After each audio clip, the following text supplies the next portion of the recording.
adolescentes! Olha só que bacana! Hoje nós vamos dar uma olhada sobre alguns conceitos da arte de inventar o passado. Vamos ver os limites ali sobre a ficção, a realidade, o que é fato, verdade e ficção dentro do campo histórico. Para isso nós temos uma série de teorias e ferramentas que podem nos ajudar a entender o que são esses lugares de memória que o Pierre Nora sempre falava, enfim, e o Jacques Le Goff trabalha com conceitos de presentificação. Nós temos uma significativa noção do que é a subjetividade da narrativa. Nós temos obras como Memórias do Esquecimento, Descoberta do Insólito, A Escrita do Trauma, que são memórias, são literaturas de testemunho que nos relatam um aspecto diferente da cosmologia e da subjetividade do sujeito no passado. É disso que nós vamos conversar hoje, porque muito se tem pensado no ensino de história, no fazer história, ou no transmitir o conhecimento histórico como matéria talvez subjetiva, mas dentro de uma concepção do real. Mas o que é real, o que é fato e o que é verdade nesse sistema? Nós temos uma noção tangível sobre o que é memorado, o que é relatado. Acontece que nessa subjetividade do humano, nem sempre o que é relatado, o que é memorado, condiz com o real. E é isso que nós vamos conversar hoje. Por exemplo, nós temos uma série de escritos, de discursos, de análises sobre, por exemplo, os riscos nas celas onde ficavam os gladiadores na Roma Antiga. E o que está escrito ali, o que está nesse sentido, o que os gladiadores na Roma Antiga estavam desenhando não necessariamente condizia com o seu modo de vida e o que sentiam e o que pensavam. Então, traduzindo, dizia ali, agora a ira é recente, é necessário que passe o tempo. Quando a dor for embora, acredita, o amor voltará. Então, essa subjetividade do humano, essa humanização, os sentimentos, as emoções, apesar da violência do que está descrito nos desenhos da cela, onde os gladiadores ficavam presos na Roma Antiga, mostra que eles tinham sentimentos e emoções. Em 93, quando foi publicado pela primeira vez os lugares de memória, se tinha uma aspiração, ou seja, um desejo de que esses monumentos mais antigos fossem preservados, justamente para que com eles não morressem a ideia da nossa história. Então isso é muito interessante observar, porque grande parte dos nossos monumentos hoje, eles representam uma subjetividade que não é, de forma alguma, o que representava, digamos, a maioria da população. Então, aí vocês veem, né, vários movimentos populares que picharam as estátuas, né, os grandes monumentos de São Paulo, de bandeirantes assassinos, pintaram de vermelho, enfim. Teve uma mobilização popular, os Guarani foram lá e picharam de sangue, pintaram de sangue as estátuas dos bandeirantes, mostrando de que essa história tem movimento. Essa história, além de ter movimento, ela tem um pertencimento, ela conta uma história. Esse é um projeto Rabiscando Celas, da Rosivânia, um projeto maravilhoso, em que mostra que mesmo os detentos, esses apenados de longa data, enfim, ainda estavam dentro de um processo de compreensão do social, dentro dessa subjetividade. Então, as celas rabiscadas contam uma história, aqueles rabiscos na cela. E aí, com muita clareza, ela cita Steven Mitten: a mente constrói e a cultura constrói a mente. Portanto, se quiserem conhecer a mente, não procurem apenas psicólogos e filósofos, certifiquem também de procurar um arqueólogo, um historiador, porque é nesse processo que nós conhecemos a história. Mas ali vocês veem a data, 2007, Todos os registros humanos, eles demonstram uma certa subjetividade contra um outro lado da história. A gente cansa de ver isso, né? O outro lado da moeda. E nem sempre a história oficial, a história que conta, por exemplo, nos laudos, nos inquéritos policiais militares, nos IPMs, desses indivíduos que estavam encarcerados, onde a Rosivânia fez essa arqueologia cognitiva, vai contar outra história. Os inquéritos policiais militares irão contar outra história, enquanto que as paredes da cela contarão uma outra história, uma outra versão dos fatos. Isso é interessante observar que muitos deles nas celas deixaram registrado a sua temência a Deus, eram tementes a Deus, com frases de salvação, para que Jesus possa nos salvar, enfim. E são frases espelhadas. Deus é amor, a gente pode observar aqui, né? Um motivo espelhado. Deus é amor. Jesus, Senhor Cristo, salva-me, né? Esse processo de espelhamento é porque ele foi escrito de cabeça para baixo, para poder olhar. Então é muito interessante que muitas vezes a pessoa humana, na sua integridade, por mais que tenha cometido delitos graves, ela não perde essa sensibilidade, ela não fica aemotiva, ela continua sendo subjetiva na sua história. Aqui um grafismo africano muito antigo, uma arte rupestre atrás, de 30 mil anos, e sobrescrita nela uma pintura, na verdade, uma assinatura tuareg, recente, não deve ter 10 anos. Aí eu pergunto para vocês, qual é a pintura mais importante? Qual é o motivo mais importante? Claro que o patrimônio da humanidade sempre vai alegar que é a arte rupestre, e que aquilo ali foi uma destruição feita por comunidades tuaregs. Mas o processo de assinar por cima é da subjetividade humana. É o reconhecimento de outra cultura que estava ali, e aí a assinatura como um elemento social. Aqui no Brasil nós encontramos isso muito aí no sertão, caminhando, fazendo campo, a gente encontra muito isso, como a pedra do caboclo na fazenda Poço da Queimada. Eu lembro muito bem que dá para nitidamente ver que a figura é um caboclo, é um senhor escravizado, digamos assim, um quilombola que fugiu, conseguiu fugir, conseguiu se libertar da opressão do seu senhor. E aí ele escreve naquela pedra ali, né? Me lembro bem que naquela noite eu sentei aqui e chorei. Então vocês percebem que essa subjetividade do humano, essa emoção, ela tem uma certa energia residual que fica nas coisas. Então os objetos, eles estão embebidos nessa energia residual, e que é passível de percepção no ambiente, como diz Bruno Latour e Tim Ingold. Essa percepção, certos níveis de percepção conseguem ser compreendidas pelo historiador. Por quê? Porque, segundo Ian Roder, os problemas são os mesmos, as dores, os sofrimentos, as frustrações da pessoa humana são as mesmas. Essa é a parede externa de Pompeia, preservadíssimo, patrimônio da humanidade, e ali uma parede de São Paulo, diferenciando o picho do picho, né? A pichação com CH e a pichação com X, a introdução da análise do grafismo urbano. Ora, Pompeia também era urbana, e aquilo ali também é grafismo urbano. A diferença é apenas na subjetividade, a idade, digamos assim. A Pompeia é muito mais antigo, tem 2000 anos, e a parede de São Paulo ali continua sendo pichada e tem 30, 40 anos. Dentro desse processo de cognição do artefato existe o que Marx vai chamar de fetichização do artefato, né? Um fetiche do artefato, em que alguns objetos vão ser execrados, vão ser excluídos do mainframe da cultura, e outros vão ser adorados, digamos assim, como as obras de Da Vinci, as obras de Donatello, as obras de Michelangelo, são adorados, idolatrados no mundo todo. Mas, por exemplo, algumas pinturas em Pompeia que, de acordo com o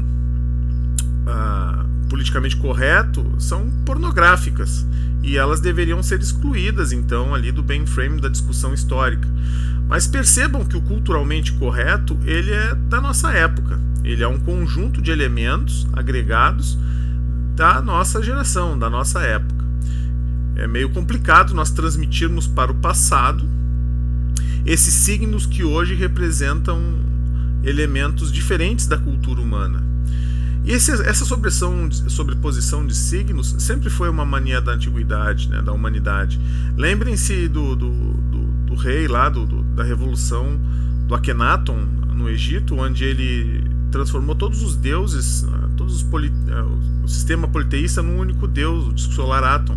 E aí ele foi e modificou todas as estruturas. Ali são rabiscos também, são pinturas também na parede, que de tão antigas foram retratadas em pinturas da Idade Média e da Renascença.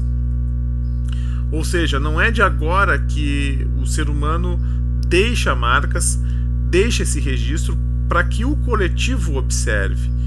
Então, essa história, por onde quer que pisamos, em qualquer lugar que o historiador vá, ela vai estar presente, não apenas nos documentos, mas ela vai estar presente nos conceitos de historicidade, dentro da oralidade, dentro da subjetividade do humano, de uma construção, de uma casa, de um piso. Então, essa memória coletiva, ela vai estabelecer elos e conexões com todos os grupos humanos.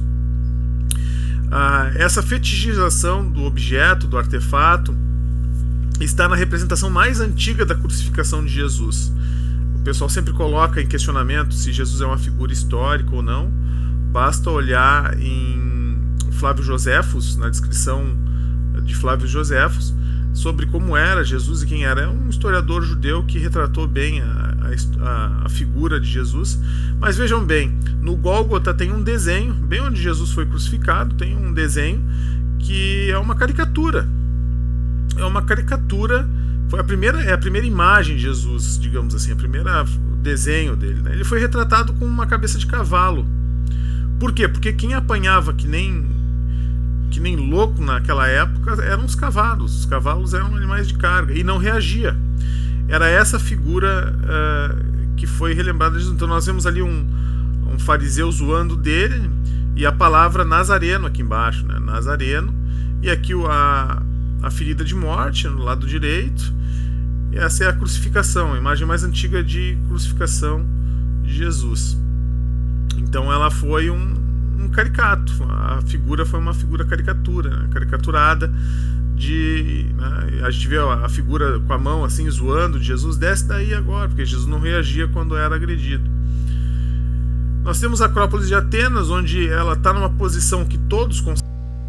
Então, continuando nossa análise aqui, nós podemos observar então um artefato, digamos assim, dentro de um fetiche do artefato ou da mercadoria, que isso era um artefato vendido. O que é isso que vocês estão vendo? Posso dar o tempo necessário para vocês elucubrarem, pensarem sobre o que é esse artefato de vidro que vocês estão vendo. Isso já foi um importante recurso nas casas, enfim, nos espaços e ambientes domésticos. Isso nada mais é do que um mata-moscas. E se vocês perceberem nos dias de hoje, isso poderia receber das inúmeras interpretações, como se fosse, enfim, essas esferas gigantescas, simétricas, extremamente simétricas, que aparecem na Costa Rica. O que seriam essas esferas? Um fenômeno natural? Ou seria da produção humana? Não é? É um artefato, hoje é patrimônio da humanidade. E o que elas representam?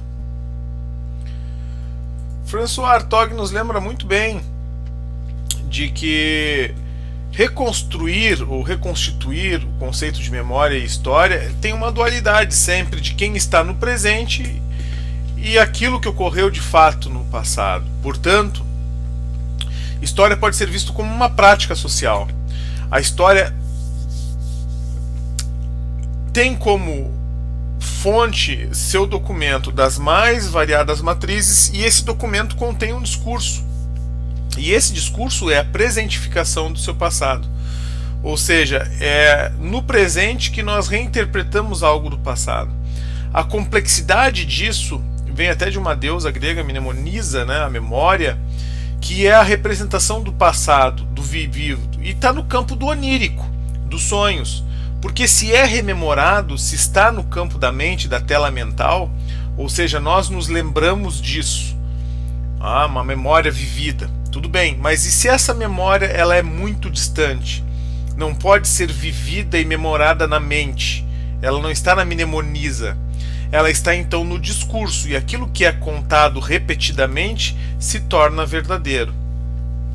Por isso o cuidado com as ruínas antigas, porque elas representam uma memória que não está na nossa mente, não está no nosso campo de mnemonisa, mas elas representam o real, o vivido, aquilo que é o que foi. E para ter acesso ao que foi, são os templos de Agrigento, na Magna Grécia, 581 a.C., na ilha da Sicília, mostram que haviam estruturas edificadas, ficaram registradas edificadas, que foram fundantes da cultura ocidental. Importante entender que isso aconteceu em praticamente todos os lugares, como a cidade dos Nabateus, Ráquimo, né, a cidade dos Nabateus, 312 a.C., que foram talhadas na pedra. Sem esses artefatos, sem esses elementos culturais, seria muito difícil nós criarmos uma memória, construirmos uma memória para que todos pudessem celebrar e se lembrar. A destruição desses patrimônios leva inevitavelmente ao esquecimento. A um esquecimento não individual, mas ao esquecimento coletivo, ao esquecimento da civilização sobre as coisas que ocorreram no passado. Isso é importante ou não é? Bom, em primeiro lugar, para que tenhamos uma noção da diversidade de religiões, de ideias, de noções, de conceitos que circularam pelo mundo. Isso tem a ver, segundo François Hartog, com uma noção de demanda do presente. Ou seja, nós hoje vivemos na necessidade de conhecer o passado. É uma materialização da memória, precisamos saber, conhecer.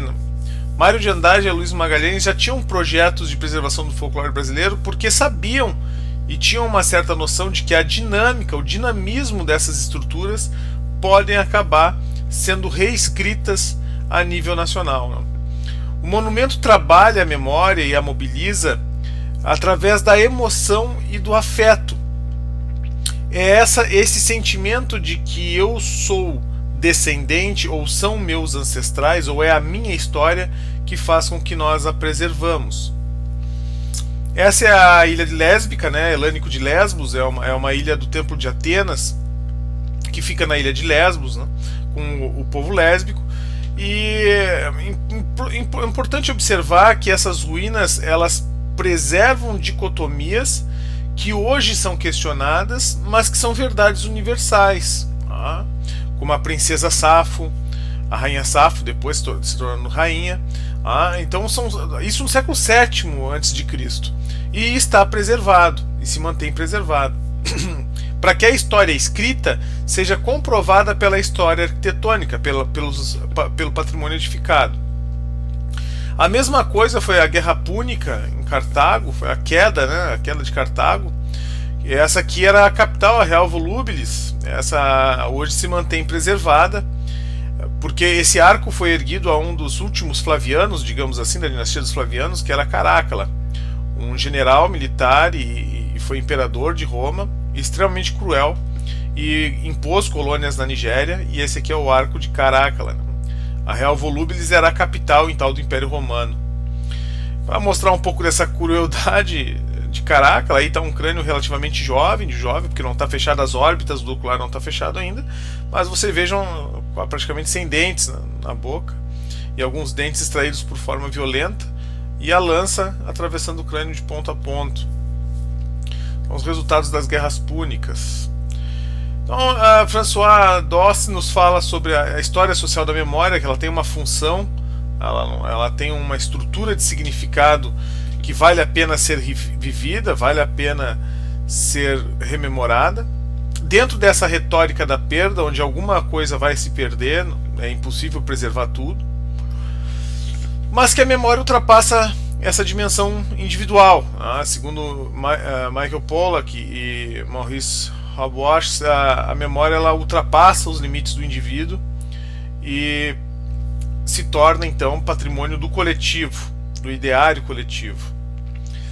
As pedras Callanish nas Ilhas Lewis, elas são megalitos, e são megalitos de uma cultura megalítica que saiu da Europa e se aproximou então do Novo Mundo. Márcia Santana nos fala que esse monumento trabalha e mobiliza a memória coletiva por meio da emoção e da afetividade. Essa é a função memorial do documento, uma representação do passado selecionado. Por quê? Porque selecionamos aquilo que é interessante para a nossa ancestralidade. O monumento histórico vincula-se sempre a um saber e a uma sensibilidade. É assim para o coletivo indígena, cigano, quilombola, enfim, aquele patrimônio tem que ter um significado de ancestralidade, uma função social. Na Tailândia, o complexo de templos budistas do rei Hutong, até hoje é inexplicável assim a complexidade desses monumentos, e que foram organizados e feitos por grupos, por monges, na água. Levaram anos para ser feitos. A complexidade também do xamanismo na arte rupestre Anasazi, em Utah, nos Estados Unidos. A questão dos espíritos saindo do corpo, entrando no corpo. A questão da... Bem aqui vocês conseguem ver a entidade saindo, né, do corpo. Aqui o artefato, enfim. Então isso é muito interessante, observar a complexidade do passado. Em Cantábria nós temos as cavernas de Altamira, na Espanha. Lá a arte rupestre é basicamente interna em cavernas, enquanto aqui no Brasil a arte rupestre ela é externa, em paredões. Mas mostra ali a complexidade da pintura, o detalhe em alto relevo. Eles usaram a pedra base para desenhar os músculos do animal, enfim, como se estivesse dando um movimento.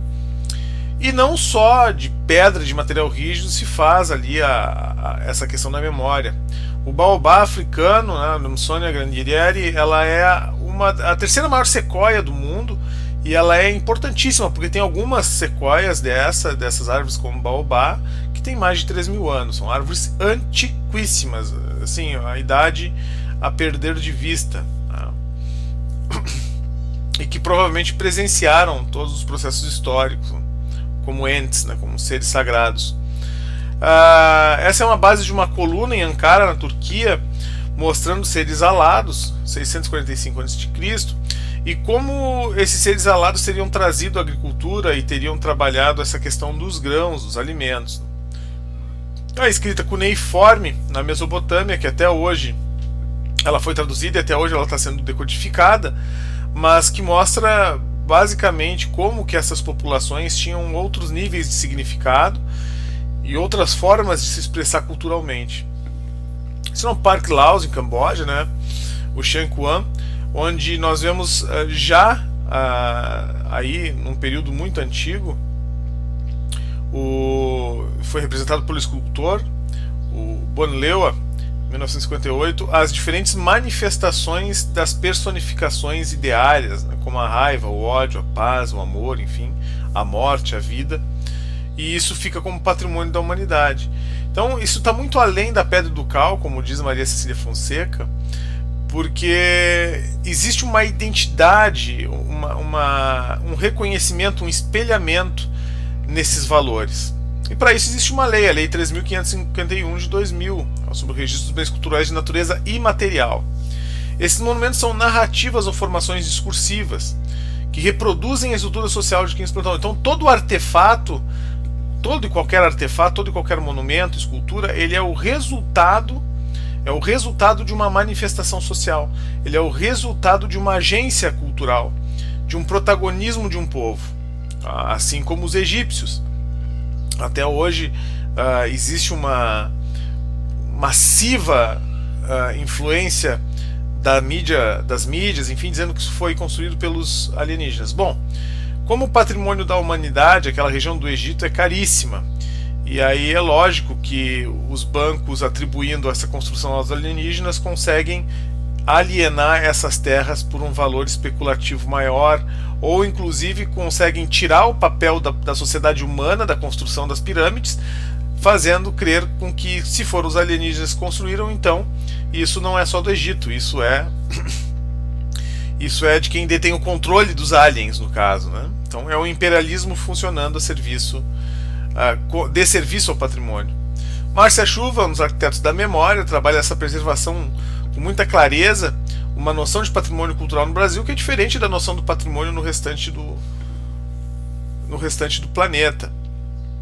Isso é um dolmen, uma anta em Portugal. Olha como é bela a estrutura e olha como ela pode ser utilizada, inclusive, para o turismo rural, visitação. E toda a estrutura ela vem com uma história associada. Essa aqui é a parte de trás de um castelo que foi destruído da cidade do rei Midas em 600 a.C.